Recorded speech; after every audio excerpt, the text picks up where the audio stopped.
Good morning guys. Ito tayo sa Chevrolet.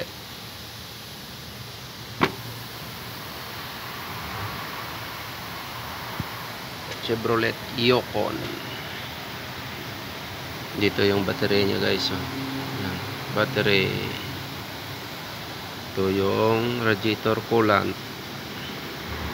Yan.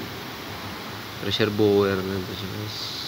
Dito maglagay ng tubig kasi walang takip yung radiator niya. Ito yung takip niya para bypass yun.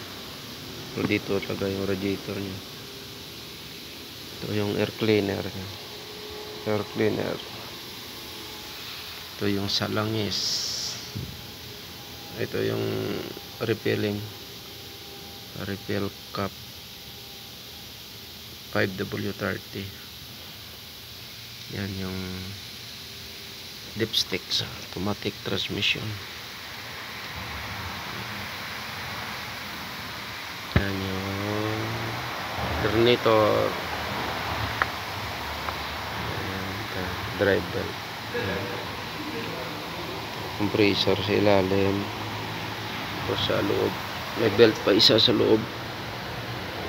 Yan yung sa compressor.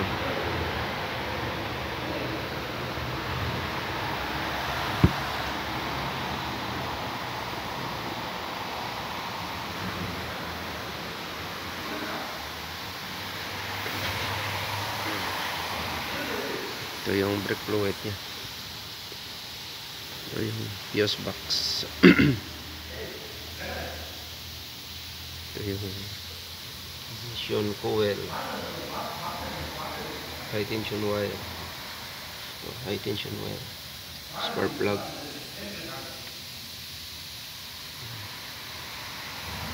Yukon. GMC Yukon. Ito yung idler.